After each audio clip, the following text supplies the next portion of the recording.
okay, let's go through the timeline because I'm having a lot of problems believing this timeline. Somebody call me out. Somebody stop me. Give me refutable evidence or input, whatever. Because this is what Patrick wants us to believe, okay?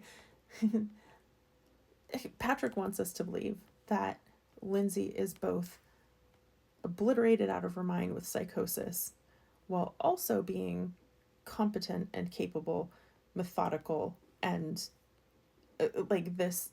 Again, it's just too tidy and too convenient for him. Because here's my thinking: if you are truly in psychosis and 100% not yourself, it's very convenient, very tidy for him that she is both declining so significantly with her mental health and becoming such an incapable person, and yet she's still cooking dinner, she's still doing her wifely duties, she's still planning her child's birthday and executing her child's birthday immediately upon getting out of the hospital. It's just very weird how we are to believe that Lindsay is simultaneously both so incompetent of being herself and yet clearly still doing the heavy lifting, the majority of the parenting, the majority of running the household. So let's go through this timeline that he wants us to believe, where Lindsay is both methodical, well planned, well thought out, thorough on his behalf to make sure that he's documented in all of these places. Because 402, Lindsay searches for Miralax. Convenient that she looks for this. It's Miralax. A nurse knows this is sold at pretty much any store. So why would a nurse search for Miralax? Sounds contrived. 413 searches for 3V takeout. Okay, 447 calls CVS about Pedialyte. Again, a nurse knows. CVS almost an L&D nurse. An L&D nurse knows CVS has Pedialyte. Why? 453. She texts Patrick about takeout. Okay? We're going to come back to that in just a moment. So 453, she texts Patrick wanting to know if he wants takeout. 510, she calls 3V to order. 5:15, Patrick leaves the house. Okay? And I know I'm guilty of this. I'm not saying this is impossible, but why does she text Patrick about takeout when he's home? Just a question. I know we do it all. We do it all the time. I do that with my kids. They're in the back bedroom and I just text them instead of yelling. But again, just why does she text him before he's gone?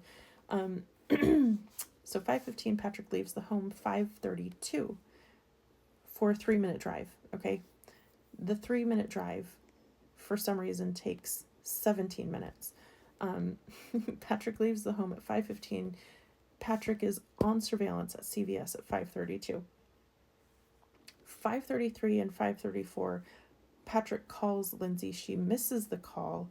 5:34, she calls him back, and this is where he claims that she's distracted in the 14-second call. Must be some pretty severe ADHD. I know I have pretty severe ADHD, but I'm pretty sure I can pay attention in a 14-second phone call. Granted, again, I know he's saying that she must have been doing this to the kids in that 14-second call, and that's why she's distracted. But weird that he paints in this added unnecessary detail. Because here's the thing. We're supposed to already believe that she's done this. So why is he still trying to convince us that at 5:34 she's doing this? That's kind of established at this point. So why? Captain Obvious, I hate that. 5:37, CVS purchase is completed. 5:54, that's when we see him picking up the food at 3V. 6:09 is when he supposedly returns home. Gets home, can't find the kids, the house is quiet, he's looking for Lindsay. Remember, 5:34 to 6:09, he wants us to believe that somehow magically between 5:34 and 6:09, Lindsay has done all of this catastrophic stuff to herself, which, I'll be generous, we'll say it takes 6 minutes for her to take off her Apple Watch, use the sharp thing on herself, move the bed, and, I don't know, work up the guts to fling herself out the window. I don't know. So 5:34 plus 6 minutes, that's 5:40. So he wants us to believe that now, in 29 minutes, her body temperature drops from 98.6 degrees to at least 82 degrees. Really? Really? That's why I'm like, I don't.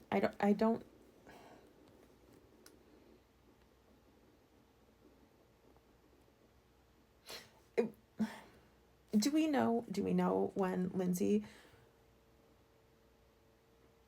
was outside playing with the kids in the snow? Because I said earlier, did he do this early in the morning? So now my question is, was Lindsay's body temperature so cold because she was out playing with the kids? And then when the kids get sent inside, Patrick and Lindsay stay outside. And Patrick does something to Lindsay, incapacitates her, leaves her out there. Then he goes in and is trying to figure out what to do. What does he do? I don't know. But now he's committed to having to construct something to put this on Lindsay. So Lindsay's otherwise incapacitated outside for whatever reason. We don't know.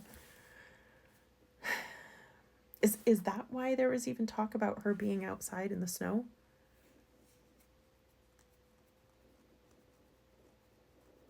I don't know. I just have questions. I don't believe this timeline. What do you think? Push back on me. Tell me something I don't know. Give me something to work with, because I can't believe that somebody's body temperature drops that much in that short of a window. Even with an injury, even with medications in their system, it just doesn't make any sense.